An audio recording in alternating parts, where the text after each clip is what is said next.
Yeah, go for it. Thank you. Hello everyone, my name is Rayvan Karakolu, and today I'd like to talk to you about supporting big data education for high school students. So I'm going to talk about how computer science standards for high school students have recently been falling and the respective challenges this caused for high schools and the IT department for New Jersey's government. Additionally, I'm going to talk about how I managed to personally overcome these challenges and about my case study. To introduce this point, I'm just going to talk about high school students. You all know high school students are tech savvy. Right now they're almost inseparable from their iPhones. They scour social media for the latest news. However, this curiosity for technology is being misused. And students are more interested in updating their Facebook profile rather than understanding the underlying concepts behind what's going on. So this lack of interest is clearly depicted by this picture. You can see how the computer science ranking of the entire country and specifically New Jersey has been falling. So this study done by the American Computing and Machinery has shown that New Jersey only has a 16% concept adoption rate. So this ranks it as the 30th best state in the country. And if this wasn't grim enough, you can also see the AP Computer Science enrollments for high school students. Here you see that all the other core subjects like math, biology, physics, chemistry, they're all increasing in popularity. However, computer science is staying stagnant. And here in this pie chart, you can see that there's only about 1,200 students who are taking AP Computer Science. When you're looking at all the high school students, that's only 0.5%. So what are some challenges that high schools face? One main problem is computer science is not a core class, meaning like math or English, it is not required for the graduation of high school. Because of this, a lot of students feel they don't need to take computer science and they're refraining from taking those classes.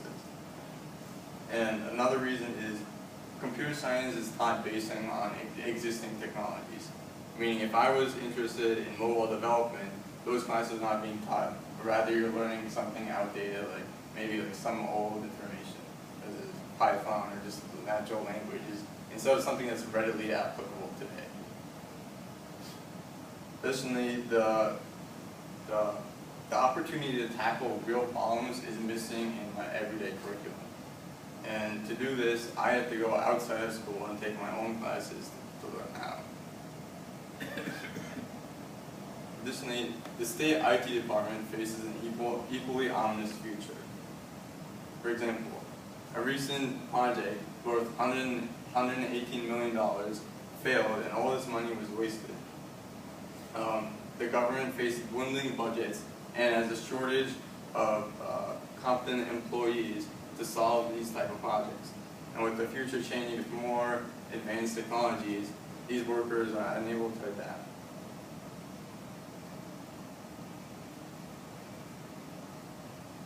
So according to the New Jersey chapter of the CSTA, which is the Computer Science Teachers Association, by 2020, there'll be 100 million unfilled jobs in computer science.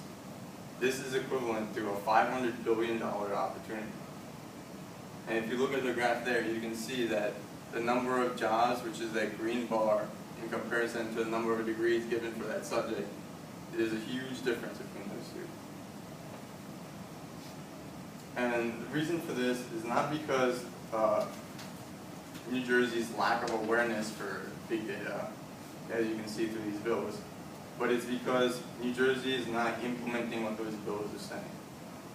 These bills promise a joint education program and more rigorous curriculum for computer science, but they're not being put into effect. One way that the government can implement this is by using public data sets and using the cloud. These two websites, data.gov and data.nj.gov, are websites where anyone can publish a data set, and this is part of the new government's movement for data transparency. So all data is available on these two pages, and they can solve real-world problems by implementing this data. And then the cloud provider, Socrata, has a comprehensive list of APIs, so anyone can use that data and manipulate it to create their own analytics.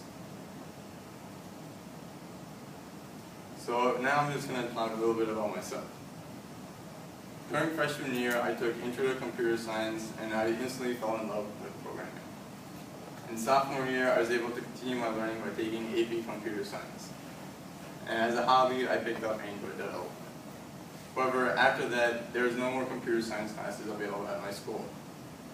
In junior year, I took many online classes through MOOCs, which are massive open online courses, and such as Harvard's Intro to Computer Science class. In these classes, I learned additional information, but I still wanted to apply what I learned in a real-world context. This is when I met the Commissioner of the Board of Public Utilities, Upendra Chivukula. Here, he came to me with a problem of making his customer assistance program more efficient. So currently, if a citizen were to complain about some public utility, they would have to either call or email the department. However, this is very inefficient because once the problem is received, it needs to be redirected to the utility itself. And a lot of these times, there's a very slow process of giving feedback back to the citizen and then actually fixing the problem. To make this more faster, I proposed creating an Android app. So during my independent study, I created an app where anyone can submit a complaint in just a couple of clicks. So my proposal is so that to create a closer relationship between the government and high school students. High school students could partner with undergraduate students so they can learn classes that may not be available in their school. Additionally, these students can exceed what their current classes are being taught, such as through MOOCs, and work on real-world problems such as through internships like I am currently doing. Additionally, if students want to solve real-world problems, they always have access to the data sets such as I showed before in data.nj.gov. Thank you, and now I'm going to take any questions.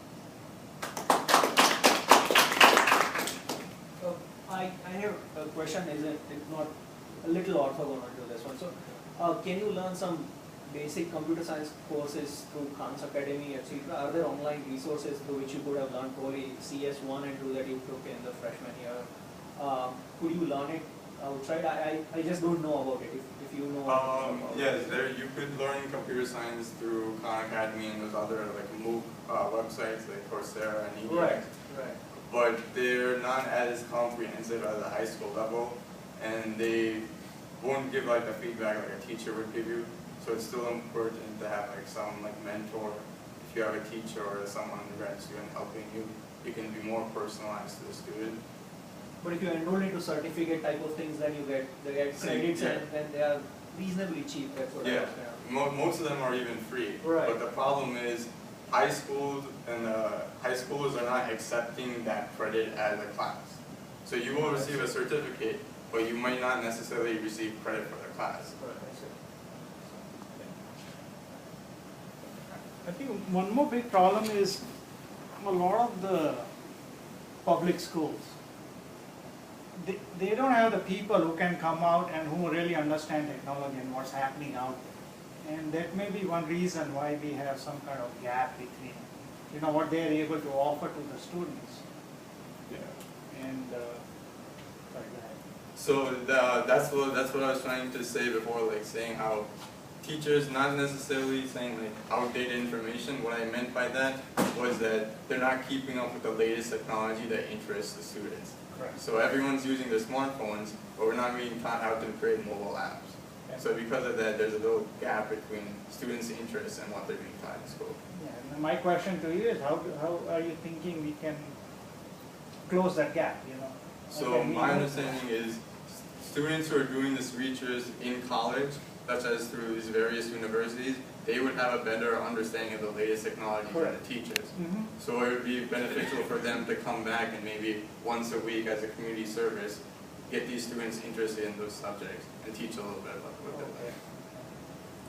So, excellent, and I really applaud you for what you've been able to do. So I wanted to understand better how your interactions with your high school proceeded, what support you got, and then I also wanted to, and I'll let you respond to that, but also let you make you aware of programs such as the Governor's School at Rutgers, Yes. where we have students coming in and working with computer scientists on projects like the ones you described and others, and it's been extremely effective. And the question is, how can we build on these and provide more opportunities like that? So,